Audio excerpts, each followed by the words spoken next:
Every American should know George Washington by name and by his likeness. His image is on the US dollar bill and the quarter. Americans should have a good general knowledge of who he was and why he's so important to our country. But by being so famous, sometimes the truth about a man can stretch into fiction. Sometimes things we believe are the truth are false, and what we think is false is the truth. Let's look at some interesting things in George Washington's life and determine if they're real or just a story. Ask anyone to name something about George Washington and you will hear that he had wooden teeth. This was even taught in textbooks over the years. So did Washington have dentures made of wood? Washington did have decidedly bad teeth. He needed partial dentures and eventually full dentures. When he became president, he only had one natural tooth left, which fell out a short while later. Using records from during Washington's lifetime, in addition to general dental history, we know his dentures were made from several types of materials.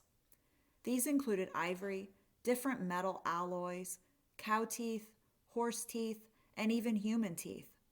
There's a chance that teeth were pulled from his slaves' mouths for his use. Wood was not used at the time to make dentures, nor has any record shown that Washington owned any. Wood is a porous, soft material that isn't suitable for being inside a wet mouth acting as teeth. It is assumed by researchers that the wooden denture myth came about because of the staining on his dentures, specifically the ivory ones, that gave them a lined, pitted, wooden appearance. So, did Washington have wooden teeth? No, he did not. During the 1700s, it was not uncommon for people to be widowed and remarried even multiple times. People could die from simple infections or colds, and women dying from childbirth was common. George Washington was only married once to a wealthy widow named Martha. But does history tell us that he was actually in love with another? Washington had only met his future wife, Martha Curtis, a handful of times before proposing marriage in 1758. Before his upcoming wedding, George Washington sent a letter to a Sally Fairfax, saying he is a devotee to love and wishes he could forget 1,000 tender passages. He also suggests a destiny that keeps him from the object of his love. Washington asks which of them has drawn him to his simple confession to her. He states the world doesn't need to know the object of his love as he's then declaring it because he wishes to keep it hidden. Who was this Sally? She came from an extremely wealthy family and was the wife of his good and close friend, George William Fairfax. Washington wasn't brought up around literature, arts, and philosophy. He didn't even have a formal education, although he attended a church school. As a highborn, this was Sally's every day, and she shared her knowledge with Washington. She also helped to teach him the polite societal manners he needed to succeed as the prominent figure he became. After George married Martha, they were together for 40 years before his death. During that time, George Fairfax and Sally stayed with the Washingtons many times. The two couples stayed friends and in contact even after the Fairfaxes moved to England. There are many written examples that paint George and Martha as a loving couple who were both happy and satisfied with their decision to marry, even many years down the road. Later in life, Sally did write, quote, "I know now that the worthy man is to be preferred to the highborn," end quote. Did Washington love another? This may be true, but his and Martha's marriage was strong and lasted till death parted them. George Washington was known for his height and strength when he was alive. Did he skip a silver dollar across the Potomac River as it's been told? Washington was a big man at 6 feet 3 inches. For reference, the height of an average man at the time was about 5 feet 6 inches. In his youth, he was very physically active, whether it was working on the farm or when he was in the military. His size and strength was quite well known. In 1794, the first silver dollar was minted, so if he threw the coin, he would have been in his 60s on his decline rather than a young man at his best. Also, the Potomac River is 1 mile wide at its narrowest. There is also no record of this happening, and it would have made one heck of a story. Did he throw the coin across the Potomac? No, this did not happen. Under the U.S. Capitol in Washington, D.C., there is a space called the Crypt. Are George Washington's remains laid in state there? This space under the rotunda was originally planned to hold the remains of George and Martha Washington.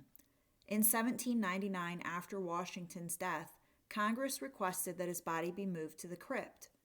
Even though he had been very explicit in that he wanted his body to remain at Mount Vernon, his wife agreed to let him be moved to the Capitol. Washington's remains stayed at his home at Mount Vernon while the government prepared the crypt location, but it took the government a long time. After nearly 30 years, they contacted the Mount Vernon estate, now owned by Washington's grandnephew. At that point, John Washington refused to let George and Martha's bodies be moved. They have remained in the family vault at the estate of Mount Vernon. Is George Washington buried in the crypt under the U.S. Capitol? No, he is not. In most of his portraits, George Washington has white hair pulled back into a ponytail and a serious expression. Was Washington the first president to wear a wig? During the late 1700s and into the early 1800s, men of upper and middle classes wore wigs donned with powder. This was the height of fashion in places like France. Wigs were much easier to style, keep up with fashions, and treat for lice infestations. Scented and colored powders were used to make the wigs smell and look more appealing. White powder was the most popular because it made the wearer look more mature. George Washington had naturally reddish-brown hair that eventually went white. He did not own a wig, but kept his natural hair long. Before it whitened with age, he would powder his hair to be more fashionable. Did Washington wear a wig? No, he did not. The infamous cherry tree story is used to show what kind of man George Washington was. Did Washington cut down his father's tree and say the line, "I cannot tell a lie"? The story says that 6-year-old George used a hatchet he received as a gift to cut down his father's cherry tree. When questioned, young Washington told his angry father the famous line. His father then praised his son rather than punishing him. This story was first published by Mason Locke Weems in the 1806 fifth edition of his George Washington biography, The Life of Washington. Weems said an old woman who was a friend of the family told him the story, though he kept her anonymous. It's more likely that he thought a tale about a warm and loving father with a virtuous, truth-telling son would make George Washington's life look even better. Historians at Mount Vernon have stated this story isn't true. Did Washington cut down the cherry tree?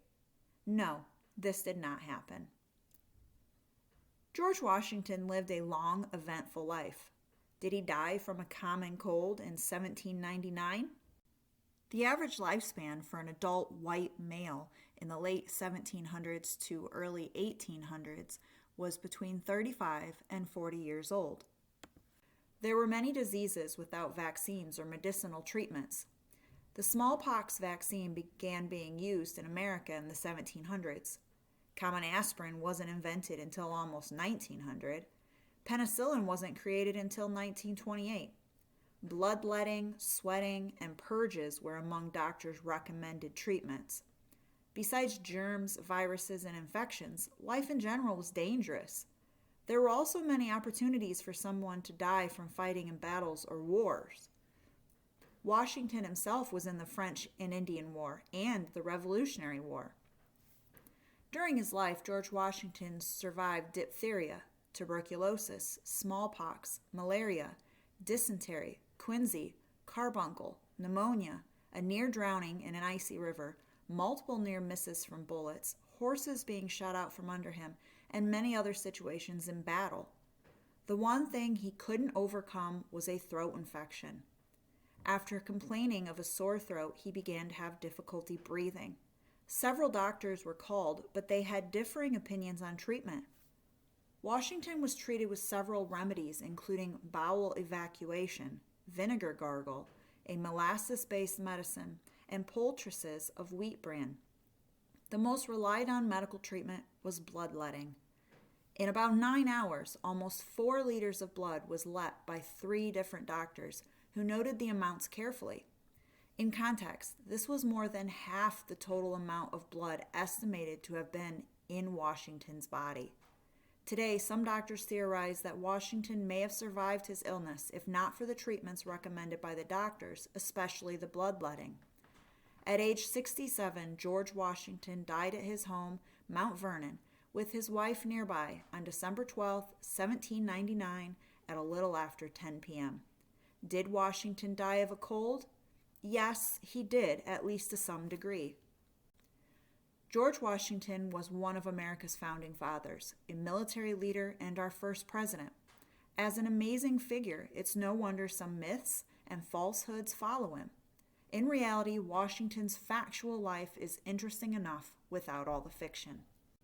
Want more facts? Keep watching our Fact or Fiction playlist, or check out our latest video.